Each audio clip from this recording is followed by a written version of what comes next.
Chapter 1. Wounded.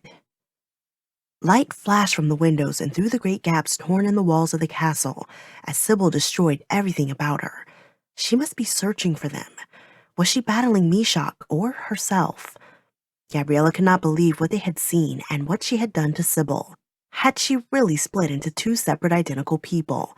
It was just a matter of time, Gabriella feared, before Sybil or her twin would think to look for them at sea or even in the sky. Gabriella angled the elan higher. The palace of the Foyles was crumbling like a corpse devoured from within by maggots. Walls collapsed, battlements fell. Gabriella's breath caught as she thought of all the frozen residents turned to stone and unable to run to safety as the walls and ceilings came crashing down around them. The king, the queen, the woman with the olive skin and raven hair. As the elan cleared the main island, Gabriella could see another section of the castle slide down the cliff face. Stones rumbled and the ocean hissed as the castle slipped into the sea. A flock of terns, startled by the commotion, spiraled up from the village ruins. Bolts of light flickered again from the exposed honeycombs of corridors, and Gabriella instinctively sank down behind the seat Gade once occupied. The village disappeared behind a clump of trees. The last bit of land and a cluster of guano-stained rocks passed beneath them, and in the fading light, Foyle Castle began to blend with the island itself. As the ruined island receded on the horizon, occasional flashes of lightning illuminated the shifting pile of rubble. At least one Sybil still lived. The sun could not set quickly enough. It was an orange ball resting on the horizon, and it turned Mortimer's face a bellicose red as he came up from below to check on Gabriella. "How is Omanushu?" she asked the hunter-trapper. "Resting, but we will have to draw out the dart soon." Gabriella calibrated their heading, due east. They would have to turn around, she knew, but it was a strong wind that pushed them, and she was eager to get as far from Foyle Island as possible, no matter the direction. "How did you ever find us?" "I followed your brother." "Dameon?" "Yes. I was coming back from checking traps, and I found him in the woods on the hills over the village. The hour was early, and I thought perhaps he was sleepwalking. But when I came closer, I realized he was quite awake and that he was truly following a trail." Gabriella thought back to the night she left their home on Harkness with Omanushu in order to seek Nicomedes' treasure. So Dameon had been awake when she slipped out the window. She remembered how her knees and hands had been scraped raw when she tripped following Omanushu through the forest. Her clumsy stumbling had left a clear trail for Dameon to track. It would not have been the first time he had obsessively followed her. She had lost so many friends as a result of his trailing along, uninvited, to sleepovers and picnics. It seemed that even riding in the sky over the sea, she could not escape the burden that was her brother and his odd ways. "But we covered such a great distance on the elk," Gabriella said. "Through the highlands, which were covered in wild grasses. Your trail there was easy to find, and it was clear some hoofed creature had made off with you," Mortimer said. "Why did you keep following?" "He couldn't be stopped, your brother. It took us a few days to cross the island, but I had 2 rabbits with me for my traps." Mortimer shook his head. "It was a scene just to get your brother to eat. By the mill race, you said he was different. You were right. A bit mad, really." Gabriella considered Mortimer. He looked no cleaner than the day he had pulled Dameon out of the mill race, saving his life. His hands were black with dirt, his face cracked and lined from weathering the elements, his hair and beard a tangled mess, and his clothes hung loosely on his undernourished frame. She was well aware that many islanders had made the very same observation about him. "But weren't you scared of the creature that might have carried me off?" she asked. Mortimer shrugged his shoulders, drew a knife from his belt, and pared away at the end of one of his fingernails. "I wanted to catch it, kill it," he said flatly, as if it was ordinary to track a strange beast and kill it as it was to spread feed for the chickens. "Imagine our surprise when we found that cave and those ships on Harkness floating on air." He turned his face skyward, then looked back at Gabriella while chewing the piece of nail he had cut off. "That was when things became truly strange. Your brother ran up the gangway to one of the ships, the Tantalon, it was called, saying something about seeing a woman." "A woman?" "Yes." Mortimer lifted his hand and rubbed his neck. "Did you ever see her?" "No. I thought she was imaginary, but once we were on the ship, I was not so sure. See, it cast off completely on its own. The sails unfurled and the tiller moved, and the next thing I knew, we were flying. I'm not one for superstition, but I wondered if it was a ghost. Dameon saw something. He'd have long conversations with whomever he saw on the prow. Called her Brigitte. Did he describe her? He did. Mortimer rubbed his neck again as if it ached. Golden eyes, red hair, blue skin, Gabriella said. He froze and stared at her. How did you know? Gabriella sighed, touched the sprig of blue leaves in her pocket, and felt her eyes mist. I'll explain later. No, maybe it's time you explain now. What is this sorcery that surrounds us? He said, rocking forward closer to her. I'm not sure myself. I know these ships have guardians. Ours was named Gayday, but he was killed by Sybil. Sybil?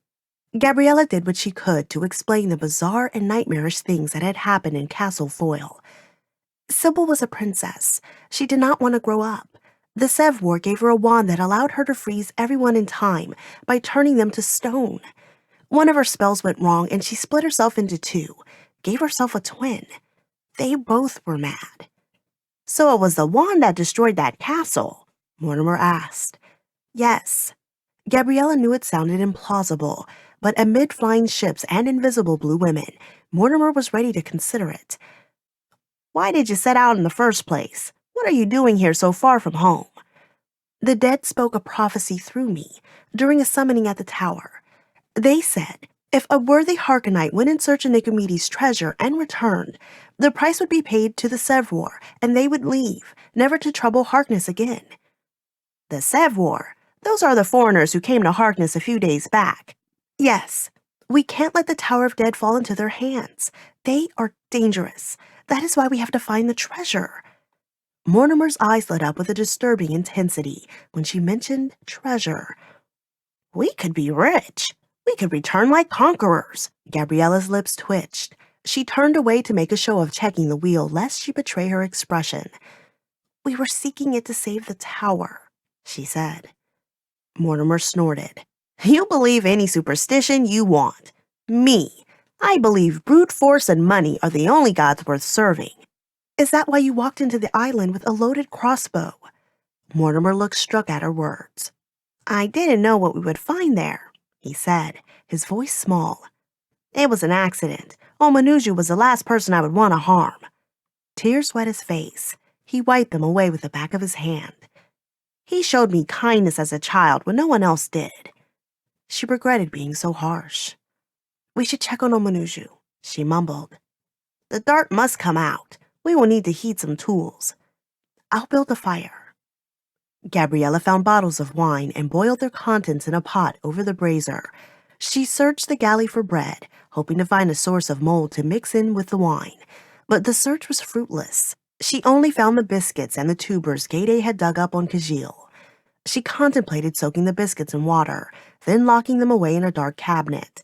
But to build up the mold might take days, and the dart had to come out soon. The wound was already festering and red, but at least the bleeding had slowed. The dart looked so unnatural sticking from Omanuju's side. Gabriella's own belly twitched just to see it. They heated a needle, soaked some thread in the boiled wine to be used to sew up the wound, and heated one of Mortimer's knives until it was glowing hot, just in case they had to cut the dart out. Omanuju drank some of the wine they had not boiled and held a cork in his teeth as Mortimer closed his fist around the end of the dart, the stiff feathers crunching softly. The hurt was greater upon removal than it was for entry, and Omanuju cried out. Stunned and shocked by a show of pain, the tears coursing down his cheeks, Gabriella was unsure what to do. Fortunately, Mortimer knew how to wash the wound and put pressure on it with bandages when it began to bleed anew. Put the bandage there, he said. I'm afraid of hurting him, Gabriella said. Discomfort is better than bleeding to death, Mortimer said. Omanuju trembled, but the worst was over. Soon, the freshly torn flesh was covered from view by white wrappings. The sleeping quarters was crowded with all 5 of them, Omanuju prone on a mattress, Dameon curled in the corner. The cries of pain had set him rocking, and Adamantus, the elk who would not leave Omanuju's side. When Mortimer cursed as he tried to carry a bowl of bloody bandages past the elk to the door, Omanuju reached up to reassure Adamantis, stroking the mane that surrounded his neck. It's all right. I am safe. You can go topside. As if he understood, Adamantis tramped through the galley and out the double doors onto the deck, where he curled his legs beneath him and lay down like a dog awaiting his master. Dameon had wet himself and smelled as if he may have done even worse. As Gabriella was the only one who knew how to deal with him, she asked Mortimer to watch their heading at the wheel while she changed her brother. The trapper complied. Gabriella was glad to be rid of him. The sleeping quarters felt less claustrophobic, and she realized she simply did not like sharing close space with Mortimer. Dameon's knees were locked to his chest, his thumb in his mouth. Need to get him out of these clothes, she said to herself. The scent of urine was layered on top of sweat and dirt. Dameon's limbs remained stiff and curled even as she tried undressing him. The new surroundings, the chaos, not to mention Omanuju's screams, had made him nearly catatonic. He would not remove his thumb from his mouth as Gabriella drew the shirt over his head. The fabric ripped as she struggled with it. He did not cooperate with his pants either, causing her to curse and yank at them as she tried to straighten his knees. Damn you, Dameon. Gabriella, he cannot help himself. She was surprised Omanuju was still awake. Instead of shame, she felt defensive, just as she had when her mother criticized her. She carried Dameon's filthy clothes to the door, her arms and legs shaking with weakness, returned with a bowl of water, soap, and a cloth and scrubbed her brother clean. Afterwards, she washed her hands, then ate a biscuit, sitting quietly on the bench in the galley. With Omanuju and Dameon in the next room, and Mortimer and Adamantis on deck, she was, as much as she could be, alone, stewing in her misery. Gabriella had trusted Gede and Omanuju. Now, one was dead, the other injured, and they had two more passengers. One an eccentric man she certainly did not like, or even trust, and the other, the ever-tiresome burden of her brother. She had hoped if she had saved the tower, the gods or the dead would cure him. Even if Omanuju said Dameon was unique and his talents valuable, Gabriella would have happily traded him for a normal brother at that moment. Before, even with the dragons, the sylphs, and the Red Riders on Kajil, she had felt confident about her newfound friends and their journey. Now, that feeling was gone, replaced by the wearisome responsibility of her brother. She was yoked again with him. And Mortimer. Why did she feel so uneasy around him? She rubbed her head. Why did everything feel like it was flying out of control?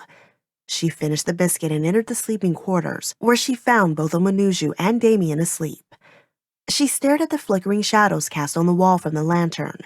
Nothing looked real. Everything looked as if it was made of wax, a simulation of a real ship. She looked at her brother briefly, curled like a ridiculous newborn. She thought of her parents, wondering what had happened to their children. Both of us, gone. She thrust those thoughts away as her eyes wandered about the room. She studied the beds, the dead eyes that secured them to the walls with chain, the cabinets and the unobtrusive handles carved so delicately into their doors. But always, her gaze was brought back to the bandages wrapped around Omanuju's torso, the stain of blood slowly growing. Before her resolve failed her, she fetched food and dishes from the galley and woke her brother.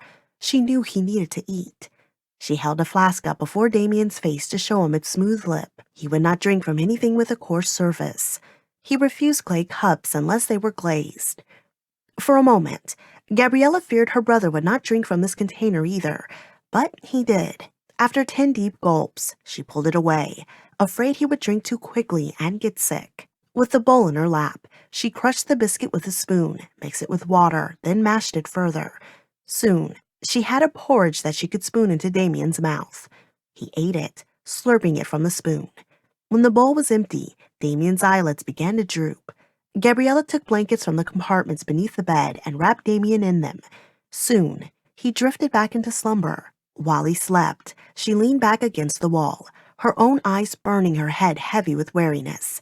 She wished for sleep to relieve her bone-deep weariness, to offer her some break from the thoughts and worries running through her mind. But sleep did not come. Those very anxieties running too fast, the voices in her head too loud for her to relax. She thought of her brother and how she would care for him. She worried for her parents, who must have been fretting about them both this very moment. But most of all, her thoughts, even her gaze, drifted back to the figure sweating beneath the blankets across from her, and she wondered if her friend, mentor, and protector, Omanuju, would live.